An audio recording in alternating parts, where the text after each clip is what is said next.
दिनैथ' बर' थुनलाइ आफादनि 67थि बोसोरारि जथुम्मानि नैथि साननि दिनै फुंबिलि समावनो बर' थुनलाइ आफादनि फिरफिला बिरहोनाय मुंख्लं खाम्फायाव बिबार बावनाय बेफोर हाबाफारिया जालांबाय। बेनि उनाव बेलासि समाव जोंहा बिजाब बेखेवनाय बिसम्बि बेखेवनाय जों गां 100निबो बारा बिजाब बे जथुम्मा दिनै जों बेखेवनो हादों आरो बेजों लोगोसे जोंहा नेशनेल एडुकेशन पलिसि आरो लोगोसे बर'फोरनि जारिमिन बे मोननै आयदानि सायाव सावराय जथुम जानानै थांबाय।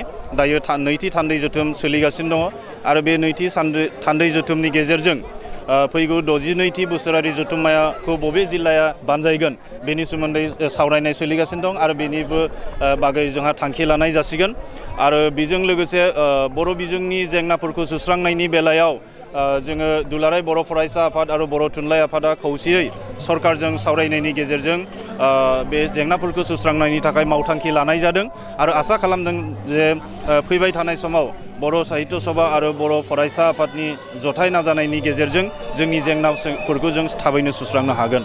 गाबोन भारतनि सेथि नोगोरारि राष्ट्रपति रामनाथ क'विन्द बिथाङा बर' थुनलाइ आफादनि जथुम्मायाव गाहाय आलासि महरै बाहागो लाफैगोन आरो लोगो लोगो बर' राव थुनलाइया दिनै हादर नाङै मोनसे मर्यादा मोनगोन आरो लोगोसे हादरनि गासै फोसाव बिजोंनि मानसिफोरा बेहाय थुबुर जानानै मोनसे बेहाय नोजोर बोनाय थागोन आरो बेनि गेजेरजों बर' राव थुनलाइया हादर नाङैनो फोसावजागोन मुलुगनाङैनो फोसावजागोन आरो बर' राव थुनलाइया राष्ट्रपतिनि बे आगान होफैनाय लोगो लोगो बर' थुनलाइ आफादनि मोनसे गोदान जारिमिन सोरजिनाय जागोन।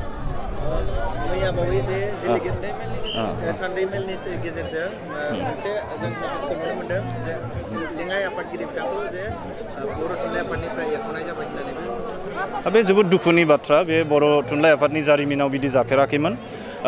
जोंनि सासे गोख्रों मावथि लिरगिरि सानसुमै आरो बर' थुनलाइ आफादनि लेङाइ आफादगिरि डक्टर दिननाथ बसुमतारी बिथाङा जिहेतु बिटिआर सुक्तिनि माखासे दफाफोरखौ लानानै PIL हाइकर्टआव केस होदोंमोन। बे बाथ्राखौ लानानै गोबांथार थान्दैफोरा आरो जिल्ला आफादफोरा अजद दैखांनायनि जाहोनाव बर' थुनलाइ आफादनि आफादगिरिया बर' थुनलाइ आफादनि संबिजिदारि नेमखान्थिनि गेजेरजों बिथांखौ बे बिबाननिफ्राय दोनथ'दों। मानो होनोब्ला बेनि गेजेरजोंनो फिन बर'फोरनि गेजेराव आरोबाव गावस्रा गावस्रि आरो हेंथा सोरजिलायनाय जाहाथे गुलाय गुजाय मोनसे थासारि सोमजिया बेखौ बर' थुनलाइ आफादा लुबैदों। मानो होनोब्ला जोङो राजखान्थि हिसाबै जों गोबां गावस्राबाय, धोरोमावबो जों गोबां गावस्राबाय, दा हारि हिसाबै जोंहा एखुथायै थांना थानायनि मोनसेल' राहा दङ, बे जाहैबाय जोंनि राव आरो जोंनि थुनलाइ। बेखौ बयबो बजबनानै जों दावगालांनांगोन आरो बे बर' माहारिखौ खौसेयै लाखिनानै आरो बर' माहारिखौ गेरेमसायै फोथांनानै लाखिनो थाखायनो बेबायदि मावथांखिखौ लानो गोनां जाबाय। नोंथाङा बुंबाय राव आरो धोरोम बासियालासिनो बा राजखान्थि बासियालासिनो बेवहाय बाहागो लानायखौ नुनो मोनदों। माखासे गुबुन राजखान्थि हान्जानि जे दैदेनगिरि बिथांमोनखौ बे हाबाफारियाव जे लाखिनायखौ नुनो मोनाखै। बे ना जों लाखिदों। हाग्रामा महिलारिखौ जोङो जर'खा आलासि हिसाबै बेहाय हांख्रायदों।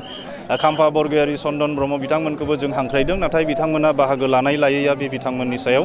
नाथाय जों बर' थुनलाइ आफादनिफ्राय जों मोनबो राजखान्थियारि फारागथि लाखियालासिनो मोनबो धोरोमारि फारागथि लाखियालासिनो बर'नि गासैबो माहारियारि दैदेनगिरिफोरखौ बेयाव जों हांख्रायदों आरो जों मिजिंथिदों गाबोननि हाबाफारियाव हयथ' बयबो बाहागो लाफैगोन। PIL होनायजों बर' थुनलाइ आफादजों माबाफोर सोमोन्दो दं? ना बे जोंहा जेबो सोमोन्दो गैया आरो बर' थुनलाइ आफादा मोनबो राजखान्थियारि हाबाफारिजों लोब्बा जिहेतु थाया, बेनिखायनो बे राजखान्थियारि इसुफोरनि बेलायाव बिथाङा बर' थुनलाइ आफादजों सावरायनायनि गेजेरजों बे खामानिखौ मावनाय मोनब्ला निस्सय हयथ' बिनि बागै आलादा साननाय जानो हागौमोन। नाथाय बर' थुनलाइ आफादनि गनायथि लायालासिनो बिथाङा बे खामानिखौ मावनायनि थाखाय बर' थुनलाइ आफादनि संबिजिदारि नेमखान्थिनि गेजेरजों बे राहाखौ लानाय जाबाय।